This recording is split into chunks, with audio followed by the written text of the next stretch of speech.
करके जमीन में गाड़ देते तो भूत का भी मन छटपटी समाप्त हो जाता है। लेकिन मन के लिए ऐसा औजार है जिसको बोतल में डाल दे। पलटू दास जी महाराज ने कहा, मन नहीं पकड़ा जाए बहादुर जवान है, करत रहे खुरकुंद बड़ा शैतान है, ऐसा यार हरि पसंद है हलक में। अरे हाँ रे पलटू, उड़ता को 1000 पंख बिनो पलक में। पंख नहीं है मन को, कहां कहां भाग जाता है। मोबाइल में तो कम से कम नंबर डालना पड़ता है ना, दाबना पड़ता है स्विच, तब जाता है। अब मन कहां, इंग्लैंड, अमेरिका, स्विट्जरलैंड, पाकिस्तान, कहां कहां जाते हैं, फिर आ जाता है। तो कहते प्रभु मन बहुत चंचल है। अब भगवान कृष्ण में समर्थन करते हैं, और संशय माँ बाबू, यह मन बहुत चंचल है, तुम ठीक ही कहते हो। तो भगवान कृष्ण से अर्जुन कहते हैं, प्रभु आप ही समर्थन कर दिए कि मन सही में चंचल है, तो क्या मन बस में होता कि नहीं होता? कहाँ होता है? का कैसे? अभ्यास न तू कमते यो वैराग्य न चौक्रियते। यह मन अभ्यास और वैराग्य के द्वारा बस में होता है। अभ्यास क्या है? एक ही कार्य को बार बार करने का नाम अभ्यास है।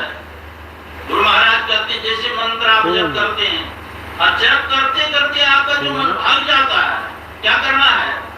यतो यतो निश्चरति मनश्चंचलमस्थिरम ततस्ततो नियमेतो तदात्मन्यवसंलये। जैसे लक्ष्य से मन भागे, उसको लौटा लौटा करके जप में लगाओ। जैसे मन भागे, उसको लौटा के जप में लगाओ। जहाँ जहाँ मन भागी जाए, तहाँ तहाँ से तत्क्षण अब फिर ले आए लगाइए दीप में। जैसे मन भागे, जप को छोड़ के उसी जप में लगाओ। तो धीरे धीरे यह काबू में होता है। और अभी हम लोग कहते हैं महाराज ध्यान करने का, जप करने का फुर्सत ही नहीं मिलता है।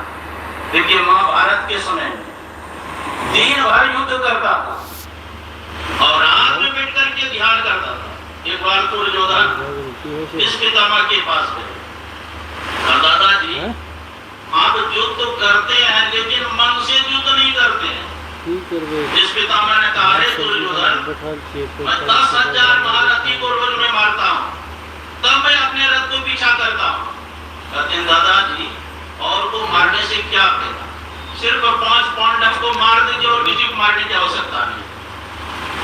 तो जोश में आकर के इस पितामह ने प्रतिज्ञा कर लिया, कल 5 पांडव को मैं समाप्त कर दूंगा। पांडव के दल में आकार मच गए। इस पितामह की प्रतिज्ञा साधारण है। पहले तो देवव्रत नाम था, प्रतिज्ञा किया था कि मैं आजीवन बाल ब्रह्मचारी रहूंगा, तब मैं भीष्म पितामह नाम पड़ा उसका। अब पांडव के दल में खलबली मच गया और कौरव के दल में खुशी छा गई। और जिनका रक्षा का भार भगवान कृष्ण स्वयं लिए है, उनका कोई भक्षक बन सकते क्या? भगवान कृष्ण गए अर्जुन के पास, हे अर्जुन, इस पितामह ने प्रतिज्ञा कर लिया कल 5 पांडव को मार डालेंगे। अर्जुन कहते हैं, प्रभु मैं कुछ नहीं सुनना चाहता हूँ, मैं अपने जीवन के बाल डोरी को आपके हाथ में रख दिया, क्या करना है नहीं करना आप जानिए। भगवान कृष्ण सोचा इसके यहाँ पर मेरा काम नहीं करेगा। गए द्रौपदी के पास, द्रौपदी से कहते हैं, द्रौपदी इस पितामह ने कल 5 पांडव को समाप्त कर देंगे, क्या तू जीना चाहती है? जब हमारे पति ही नहीं रहेंगे मैं जी कर क्या करूँ? बड़ो चिता रंज दीजिए, मैं अपने शरीर को जला के भस्म करूंगी। बाद में जलाना, चलो मेरे साथ थोड़ा तीर्थाटन करने के लिए। द्रौपदी को साथ में लेकर के 12 बजे रात्रि में भीष्म पितामह के जहाँ शिविर लगा हुआ था वहां गए और भगवान कृष्ण ने कहा जाकर के दादा को प्रणाम करो। द्रौपदी कहती है, जिसने हमारे पति को मारने के लिए प्रतिज्ञा किया है, क्या मैं प्रणाम करने जाऊं? भगवान कृष्ण कहते हैं, मेरी आज्ञा जाओ प्रणाम करने। खुद ही बाहर खड़े रहे, भीतर भेजा पंचाली को, यतिवर बाबा के चरणों में अपना मस्तक धर दो। अर्धरात्रि की बेला में भी भीष्म की लगी समाधि थी, मन प्रभु चरणों में लीन हुआ, उस जगह में कोई व्याधि थी। कृष्णा ने जाकर चरणों पर सर रखा। बाबा भीष्म एकदम चौंके, देखा एक सधवा नारी है और चरणों पर शीश झुकाती है। उनकी तनकी रंगी साड़ी सधवापन का दर्शाती है। आशीर्वाद मुख से निकला, सौभाग्यवती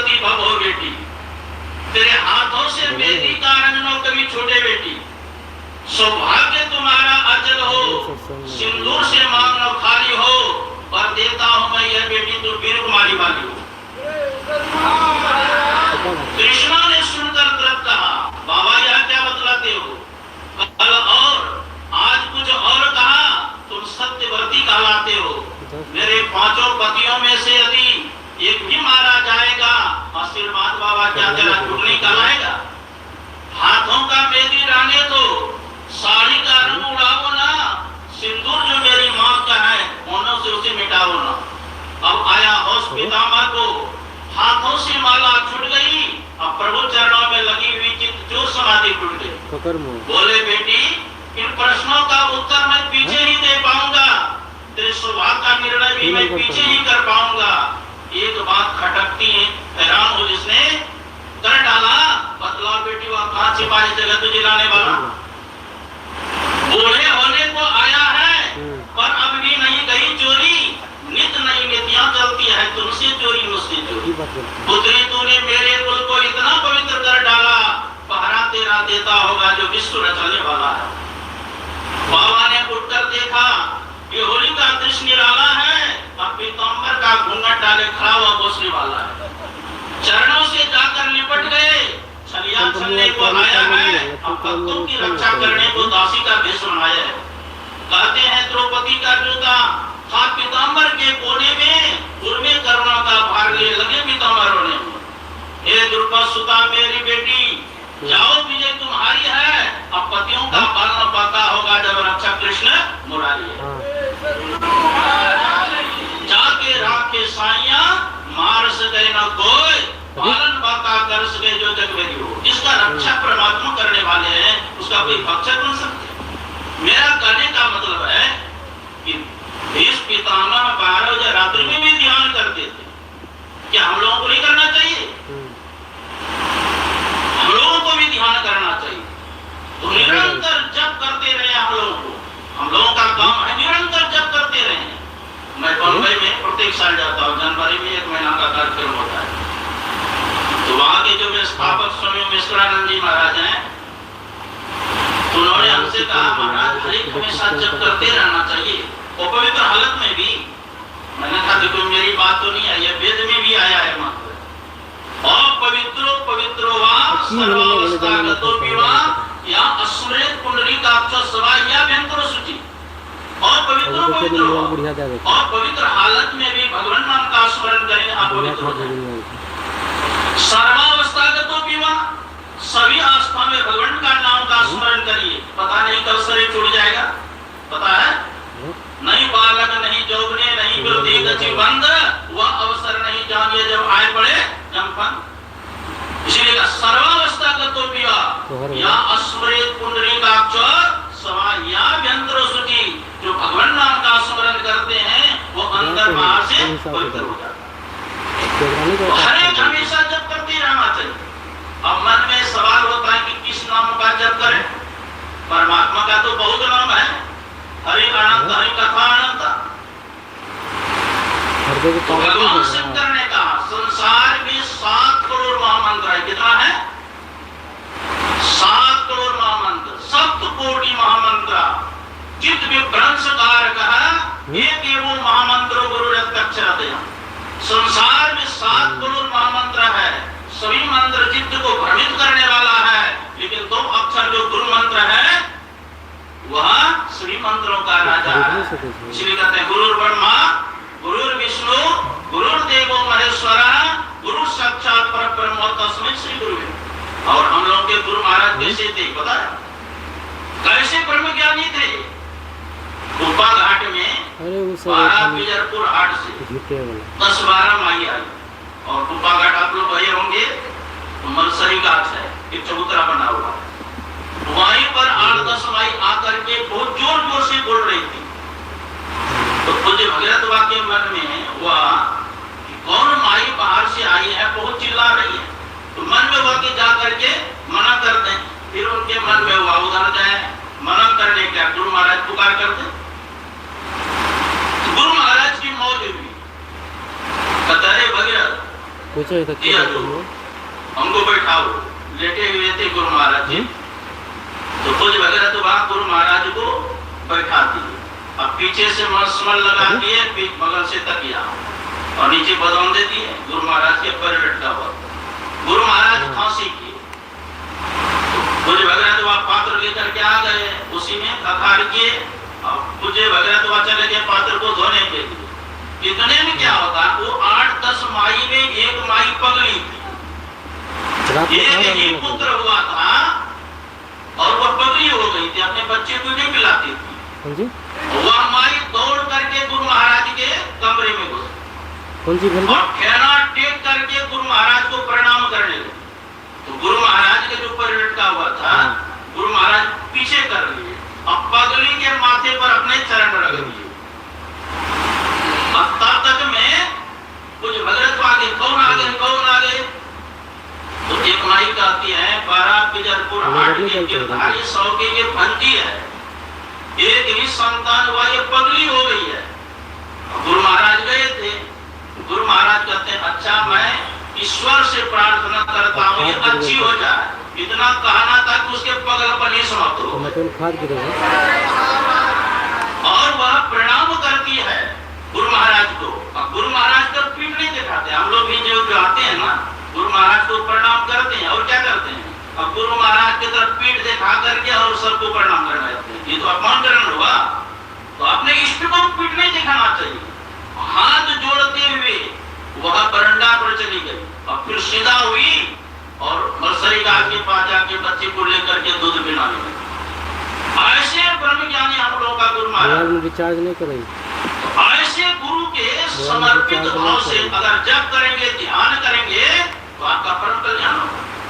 एक मंत्र का जप करके रहना, रिचार्ज नहीं करेंगे। पावन गुरु मंत्र मन ही मन जाप जपो, उपकारी गुरु रूप को मानस ध्यान। अत्यंत पवित्र गुरु मंत्र का जप करें। भगवान कृष्ण ने कहा था, बुद्ध जी ने पूछा था, प्रभु मुक्षुगण आपका किस रूप का ध्यान करे और किस भाव में करे?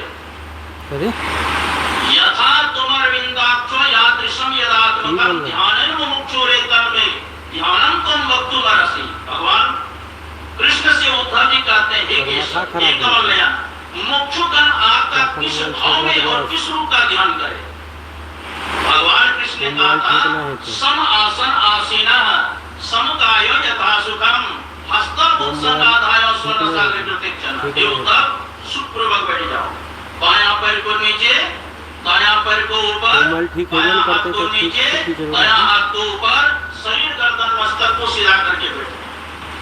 सीधा करने पर क्या होता है, सीधा करके बैठेंगे तो आपका श्वास कम चलेगा। बैठक 12, चलत 18, सोबत पूरे 30, हम मैथुन में 64 चले तब बच्चों जगदीश। सही ढंग से आप बैठेंगे 1 मिनट में 12 बार श्वास चलेगा और चलते हैं तो 1 मिनट में 18 बार श्वास चलता है। अब सो जाते हैं, खर्टा मारते हैं तो एक बार में कितना, 32 बार श्वास चलता है। हम मैथुन में 64 चले तब बच्चों जगदीश। तो प्राण पर टिका हुआ है ना ये शरीर। तो शरीर गर्दन मस्तक को सीधा करके बैठ जाओ। गोरखनाथ जी महाराज कहते 600 21 जाप अनहद उपजे आपे। 24 घंटा में 21,600 श्वास चलता है। प्रत्येक श्वास अगर जप करेंगे तो कहते हैं अनहद उपजे आपे। हम लोगों को चाहिए प्रत्येक श्वास में जप करें और जप करते करते जब अच्छा लगने लग जाए, मन सिमट जाए तो जब से संबंधित इष्ट का ध्यान करें। और जिसका हम ध्यान करेंगे, वैसे तो भगवान कृष्ण का पहले मेरे संपूर्ण शरीर का ध्यान करो, फिर वक्षस्थल का ध्यान करो, मेरे शंख का, चक्र का, गदा का, पद्म का ध्यान करो और वहां से हटा करके मेरे हस्ती में मुखारविंद का ध्यान, वहां से भी हटा करके शून्य में देखो। कहाँ देखना है? इतने आ जाइए कि एक माई पूछने की, बाबा कहते हैं 12 अंगुल पर ध्यान करने के लिए। हम गरीबान नापने के लिए आपको बताइए क्या? अरे प्रवचन की बात कुछ और होता है, करने की बात और होता है। वहां नापेंगे ऐसे 12 अंगुल कितना पट्टे आएंगे? आपको सिर्फ कहा है जहां देखने के लिए आपको देखना है। और ए तकीर तकते रहो मुर्शद ने पंजा दिया, बेहोश हो मत छोड़ियो, घर चाहे तो जलवा पिया। होगा ना वहां मुर्शद नहीं बन जाता। तो जहां देखने के लिए कहा है आपको एक टक से देखते रहना है। अगर प्रकाश को देखना चाहते हैं, जो हैंडलाइट को देखना चाहते हैं, भगवान शंकर शिव संगीता करते हैं सिरा कपाले रुद्राक्षम विवरम चिंतयत्यदा तदा ज्योति प्रकाशस्यात् विद्युत पुंजस्म प्रवाह एतत् चिंतेन मात्रेण पापानां संचयो भवेत् दुराचारो विपुरुषोदरते प्रणपदम्। सिरा कपाले रुद्राक्षम, सिर कहते हैं वस्त्र, और जिसको हम लोग कपाल कहते हैं, संस्कृत में इसी को कपाल कहते हैं। और रुद्र का अर्थ होता है भगवान शंकर, अक्षमण होता है आंख, कहते दोनों आंख के मध्य में विवर है, रास्ता है स्वर्ग में दिलवर पे जाने के लिए, परमात्मा पास जाने के लिए वो रास्ता है। यदि उस अज्ञान कमल का जो साधक है बार बार चिंतन करते क्या होगा, विद्युत पुंज समान प्रवाह, बिजली के समूह के समान साधक प्रकाश वो देखता है। ये तक चिंतन मात्रेण पापानां संचयेत्, इनका चिंतन मात्र से सारे पापा का नष्ट हो जाए। दुराचारो विपुरुषो लभते परमपदम्, दुराचारी भी व्यक्ति अगर अज्ञान कमल का ध्यान करे तो परमपद का अधिकारी। वहीं पर प्रकाश मंडल में बहुत शुद्ध हो रहा है। इसलिए नादानुसंधान की वंदना शंकराचार्य महाराज ने किया। नादानुसंधान